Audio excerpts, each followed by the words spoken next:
Doctor Amardeep जी, doctor कर्मवीर, आपके विचार बड़े अतुल्य हैं। डॉक्टर राजेश कुमार जी, डॉक्टर महेंद्र गोरी जी, गोस्वामी। मैं एक इतिहास का विद्यार्थी हूँ। आपने एक बहुत कि एक मुख्य वक्ता के रूप में मैं इतिहास को डॉक्टर करमबीर जी के नजरिए से ही देखता हूँ, क्योंकि इतिहास का जो भी विद्यार्थी है, हर एक इतिहास के विद्यार्थी के सामने अनेक कठिनाइयां हैं। हम बात कर रहे हैं भगत सिंह जी के बारे में। भगत सिंह के बारे में जब हम बात करते हैं तो अलग अलग बातें, अलग अलग आयाम और प्रेजेंट में, पास्ट में और इन फ्यूचर में इनको देखने का नजरिया जो है समय, परिस्थिति और एक भूमिका के रूप में, संप्रदाय के रूप में, धर्म के रूप में, और मैं ये कहूं कि अवसर के रूप में हर व्यक्ति इनको अपने हिसाब से यूज कर लेता है। डॉक्टर करमबीर जी ने बात कही, मैं इस बात से इत्तेफाक रखता हूं, बिल्कुल सत्य बात है कि भगत सिंह पैदा हो जाएं लेकिन स्वयं के घर में ना होकर दूसरों के घर में पैदा हो जाए। भगत सिंह की वो बात मुझे याद आती है, उन्होंने कहा था कि क्रांति जो है वो बंदूक से नहीं आ सकती, क्रांति कलम से आती। डॉक्टर बी आर अम्बेडकर की वो पंक्तियां याद आती हैं कि कलम जो है हजारों नहीं अपितु लाखों तलवारों से बढ़कर आती है, जिन्होंने हमेशा तलवार की बजाय कलम को प्रधानता दी। आज जो है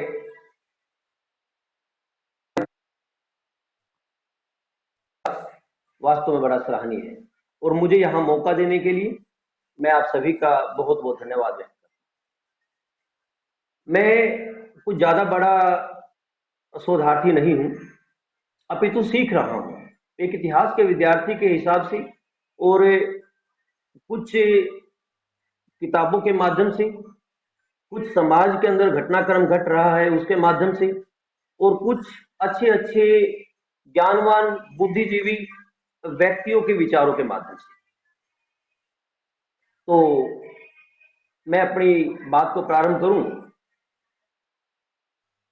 सबसे पहले तो बात भगत सिंह के बारे में। राष्ट्रीय आंदोलन का जो दौर चला आ रहा था भारत में, राष्ट्रीय आंदोलन, मैं मानता हूं, मेरे विचार अलग हो सकते हैं कि ये राष्ट्रीय आंदोलन अंग्रेजों के देन, क्योंकि भारत प्राचीन काल को छोड़ दिया जाए, कुछ मुगल काल को, कुछ थोड़ा वो सल्तनत काल, और अगर गुप्ता पीरियड को थोड़ा छोड़ दिया जाए तो तकरीबन जो काल है यहां हमें राष्ट्रीयता नाम की कोई चीज दिखाई नहीं देती। मुगलों के बाद अगर किसी ने राष्ट्रीयता नाम की कोई चीज अगर डेवलप करने की चीज कोशिश की है तो मेरे हिसाब से वो अंग्रेजी है।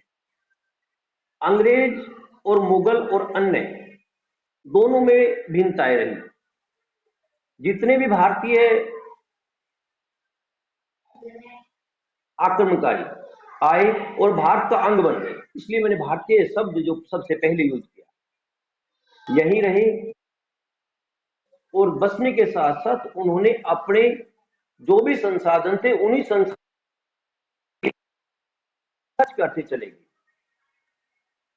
अंग्रेज आए, अंग्रेज स्टार्टिंग से लेकर लास्ट तक केवल और केवल जो है विदेशी बने।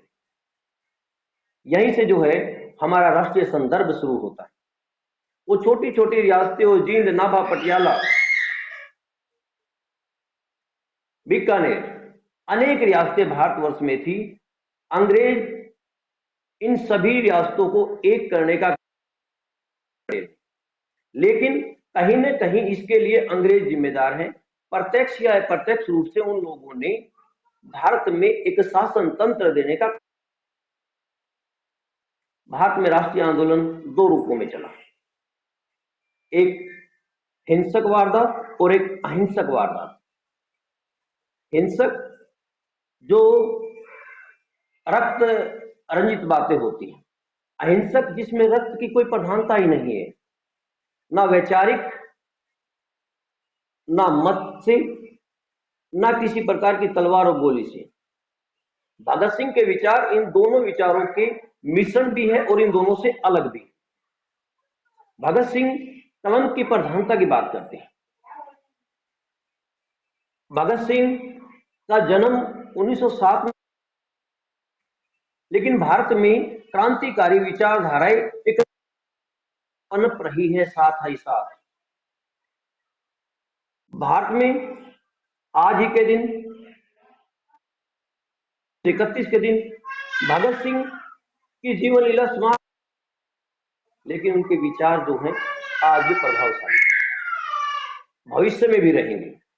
भगत सिंह के बारे में जो कुछ बातें कहते हैं कि बम, जब हम क्रांतिकारी घटनाएं पढ़ाते हैं तो कहते हैं कि बम के साथ उन्होंने जो है अपना ईंट का जवाब पत्थर से दिया। नहीं, भगत सिंह ने ईंट का जवाब पत्थर से देने की नीति कभी नहीं है। सांडर्स के वक्त के बाद भी उन्होंने कहा था कि मेरा स्वयं का मानना है कि किसी की हत्या करना गैर कानूनी है, अमानवीय है। तो ये कुछ लेख मेरे लिए बड़े इंपॉर्टेंट है जिनको आज यहाँ आपके सामने कुछ बताना चाहूंगा। भगत सिंह ने अकाली और कीर्ति नामक दो अखबारों का संपादन किया। इन्हीं अखबारों के माध्यम से उनके लेख जो है, कुछ लेख मेरे सामने प्रस्तुत हुए। प्लीज एक मिनट पर, ये गुड़िया डिस्टर्ब।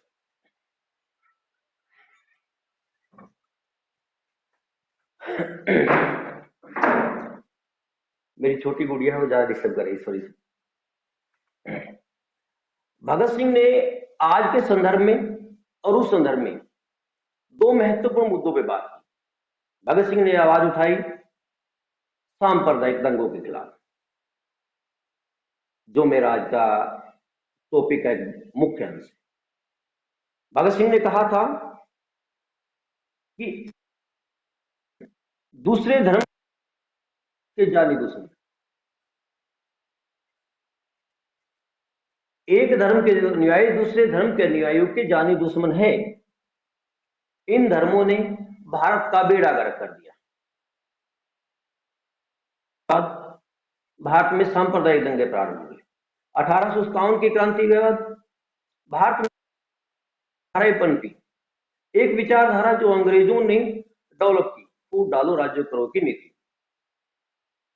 अंग्रेजों ने हिंदुओं को, मुसलमानों को दो संप्रदाय के रूप में प्रस्तुत कर दिया, एक को भरना, दूसरे को दबाना। इसी का प्रतिफल था कि भारत में जो है शुद्ध आंदोलन हिंदुओं के द्वारा चलाया गया, आर्य समाज के द्वारा चलाया गया। इस मूवमेंट को मैं एक राष्ट्रवाद के साथ जोड़ के भी देखता हूं और थोड़ा थोड़ा राष्ट्रवाद, मुस्लिम समाज के अंदर भय की स्थिति पैदा हुई। दूसरी तरफ कुछ मुस्लिम अवसरवादी लोगों के कारण भारत में धार्मिक सांप्रदायिकता, तो इसके लिए हिंदू और मुसलमान दोनों बराबर मात्रा में जिम्मेदार है। सांप्रदायिक दंगे हुए। भगत सिंह ने कहा था नास्तिक क्यों, भगवान के ऊपर क्वेश्चन मार्क उन्होंने उठाया, लेकिन उन्होंने इन धर्म के ठेकेदारों के ऊपर एक क्वेश्चन मार्क उठाने का कार्य किया। उन्होंने हिंदू और मुसलमानों को, दोनों संप्रदायों के आपसी झगड़ों को, एक बड़ा कारण माना, जिसके कारण भारत की छवि भारत में और विश्व में जो खराब होती जा रही, यही सदी थी। हमें भगत सिंह को समझने की, हमें उनको सुनने की, हमें उनके विचारों को ग्रहण करने की क्यों जरूरत। इतिहास पढ़ते हैं, इतिहास पढ़ते हुए हम प्रेजेंट को बनाते हैं और प्रेजेंट में जीते हुए हम भविष्य को बनाते हैं। तो आज आवश्यकता है, कहा था इन धार्मिक सांप्रदायिकता के कारण, इन दंगों के कारण एक धर्म का कट्टर अनुयायी होना, एक धर्म का कट्टर अनुयायी होना दूसरे धर्म के खिलाफ जाता है। चाहे आप हिंदू हो चाहे मुसलमान हो, अगर आप तार्किक बुद्धि का प्रयोग नहीं करोगे, तर्क के आधार पर, धर्म एक जीवन पद्धति हो सकती है, लेकिन उसके लिए कट्टरता के लिए किसी भी प्रकार का कोई स्थान नहीं। आज के संदर्भ में देखते हैं हम, हिंदू और मुसलमान दोनों के अंदर गहरी खाई पैदा हो चुकी है, ईसाइयों के खिलाफ गहरी खाई पैदा हो चुकी है। तो इस प्रकार की जो बातें जो भगत सिंह ने उस समय कही थी, वो आज भी हमें बार बार हिंदू मुस्लिम दंगे दिखाई देते हैं। पूरा का पूरा उत्तर प्रदेश हमें जलता हुआ दिखाई देता है, हमें पूरा का पूरा कश्मीर जलता हुआ दिखाई देता है। भगत सिंह के विचारों से सीख लेनी चाहिए कि किस प्रकार से देश के लिए, मानवता के लिए, राष्ट्र के लिए खतरा है। दूसरा भगत सिंह का एक बड़ा अच्छा विचार मेरे सामने प्रस्तुत हुआ था, मैंने उसको कुछ पढ़ा था, अछूत समस्या। जून 1928 में कीर्ति में प्रकाशित हुआ एक लेख, जिसके कुछ अंश जो है मैं आपके सामने प्रस्तुत कर रहा हूं। भगत सिंह ने कहा था कि जातिवाद इस समाज को तोड़ने की, इस मानव सभ्यता का विनाश करने की, एक भारतीय समाज को गर्त में डालने की एक बहुत बड़ी षड्यंत्र है, बहुत बड़ा कारण है। उन्होंने कहा कि समस्त भारत की करोड़ जनसंख्या वाले देश में 6 करोड़ लोग अछूत, जिसके छू लेने मात्र से ही हिंदू धर्म का वो पार्ट, वो शूद्र समाज के लोग, वो अति शूद्र लोग, जिन्हें बार बार जो है धार्मिक आधार पर, सामाजिक आधार पर उस समय भी प्रताड़ित किया जाता था, आज भी प्रताड़ित किया जाता है। अगर भविष्य नहीं सुधरा, हम नहीं जागे, तो भविष्य में भी उन लोगों को प्रताड़ित किया जाता रहेगा। भगत सिंह ने इस समस्या के ऊपर जोरदार रूप से प्रहार किया। उन्होंने कहा था कि 6 करोड़ अछूत कहलाते हैं, उनके स्पर्श मात्र से धर्म भ्रष्ट हो जाता है। मंदिरों में प्रवेश से देवगण नाराज होते हैं, देवगण देवता लोग नाराज हो जाते हैं। कुएं से उनको पानी निकालने से कुआं अपवित्र हो जाता है। और जो है आज 20वीं शताब्दी, आज 21वीं शताब्दी हो चुकी है, हमें शर्म आती है। भगत सिंह ने कहा था 20वीं शताब्दी में कि हमें शर्म आती है कि हम ऐसे समाज में जी रहे हैं, हम ऐसे समाज में जी रहे हैं जहां छुआछूत एक व्यक्ति कुत्ते को प्यार कर सकता है, कुत्ते को अपनी गोद में उठा सकता है, कुत्ता जो है उसकी रसोई के अंदर घूम सकता है, घर में घूम सकता है, लेकिन इन अछूतों को समाज में, परिवार में अपवित्र माना जाता है। इन बातों के ऊपर भगत सिंह ने आवाज उठाई। उनके विचार मानवीय विचार थे, मजदूर की बातें। बड़ा अच्छा वक्तव्य रहा। सबाल्टर्न थ्योरी बोलते हैं हमारे इतिहास के अंदर, है हमेशा पूंजीवाद और समाजवाद। समाजवाद के अंदर भी एक थ्योरी, जो तीसरा वर्ग है किसान, किसान के बाद भी एक जो है भूमिहर मजदूर है। उस भूमिहर मजदूर को समानता की जब बात आती है, तो कोई भी समाज, आज भी अगर हम देखते हैं कि किसान, अब फिलहाल भी जो है किसान मूवमेंट चला हुआ है, ये मूवमेंट पहले भी चले ही, मैं राजनीति बात मैं भी नहीं कर रहा, आज भी चला है, इससे पहले भी चले थे। और मुझे आशा है कि जिस प्रकार का पूंजीवादी तंत्र बढ़ रहा है समाज में, इस प्रकार का समाजवाद मूवमेंट, मजदूर मूवमेंट मेरे ख्याल से भविष्य में भी आते रहेंगे और इतिहास के विद्यार्थियों के लिए एक शोध का विषय बना रहेगा। ये सही है या गलत है, ये आने वाला समय ही बताएगा, लेकिन फिर भी जो है मूवमेंट चला हुआ है। एक वो वर्ग भी है, आज भी हम गांव में देखते हैं कि किसान के पास तो जमीन है, खाने को भी है, सारा काम है, लेकिन एक वर्ग जो दिहाड़ीदार मजदूर हैं, अभी कोरोना काल में हमने जो देखा कि लाखों की संख्या में मजदूर बेघर हुए, क्योंकि उन्हें किराए के मकानों में रहना पड़ता था, अपने दूर बिहार से, पश्चिम बंगाल से दूर दूर थे, उन लोगों को दूर दराज के क्षेत्रों में रोजी रोटी के लिए कमाने के लिए गए, लेकिन इस दौर में हमें देखने को मिला कि किस प्रकार से इन लोगों का आर्थिक ही नहीं, मानसिक शारीरिक शोषण भी हुआ। इसके बारे में भगत सिंह के अलग विचार थे। उन्होंने कहा था कि समाजवाद समानता के बाद, ये बात हमें भगत सिंह की जेल डायरी के अंदर बड़े सुनहरे अक्षर में। अब मैं कुछ एक बात और कहूंगा। क्रांति के संदर्भ में भगत सिंह के कुछ विचार थे। क्रांति आज के संदर्भ में हमें देखने की वजह, क्योंकि काफी विद्यार्थी इस मीट से जुड़े हुए हैं।